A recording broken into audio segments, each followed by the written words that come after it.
Je suis Edmond Ier, souverain d'Angleterre de 939 à 946, fils d'Édouard l'Ancien et héritier de la puissance et de la sagesse d'Alfred le Grand.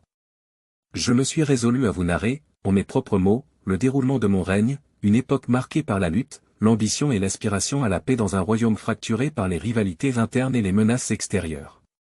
Ascendant au trône après la mort de mon frère aîné Æthelstan, je fus confronté dès le début de mon règne à l'âpre réalité de la gouvernance d'une nation en formation. Mon objectif premier fut de consolider les territoires acquis par mes prédécesseurs tout en affirmant mon autorité sur les différents peuples de l'île, des Saxons aux Danois établis en Northumbria. Peu après mon couronnement, Olaf Gudfridsson, roi de Dublin et chef viking, prit York, remettant en question l'unité de mon royaume. Cette usurpation de territoire nécessita une réponse immédiate. Rassemblant mes forces, je menai des campagnes pour reprendre Northumbria, affirmant ainsi ma souveraineté sur les terres du Nord. Ces batailles, souvent cruelles et coûteuses, furent les premiers de nombreux défis que j'eus à affronter. Ma stratégie ne reposait pas uniquement sur la force militaire.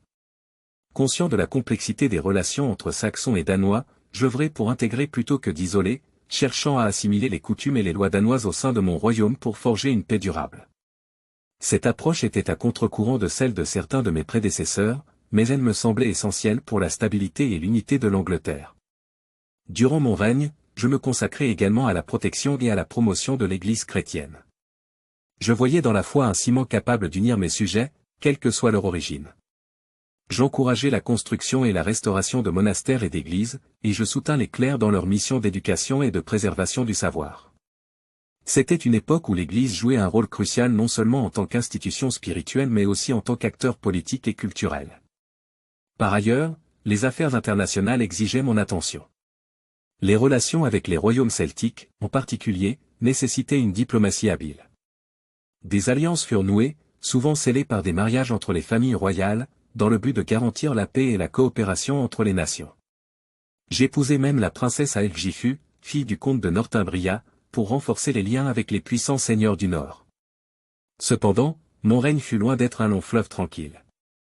Les défis internes, notamment les rivalités entre nobles et les rébellions sporadiques, testèrent constamment ma capacité à gouverner. Je dus souvent recourir à la fois à la force et à la négociation pour maintenir l'ordre et l'autorité. Ma gouvernance fut une danse délicate entre autorité et conciliation, chaque décision pesée avec soin pour maintenir l'équilibre fragile de mon royaume. Ma mort tragique en 946, lors d'un banquet, marqua une fin abrupte et violente à un règne qui, bien que bref, fut intensément rempli de gouvernance, de guerre, et de quête de paix. Assassiné par un exilé vengeur, mon décès laissa un vide de pouvoir qui questionna la résilience et l'unité de l'Angleterre que j'avais tant œuvré à construire. Ainsi s'achève le récit de ma vie, un récit de bataille et de diplomatie, d'ambition et d'aspiration, un récit d'un roi qui, malgré les défis incessants, chercha à laisser son empreinte non seulement comme un guerrier mais aussi comme un bâtisseur de paix. Puissent ceux qui liront ces lignes se souvenir d'Edmond Ier non seulement pour les batailles qu'il mena mais également pour sa vision d'une Angleterre unie et prospère.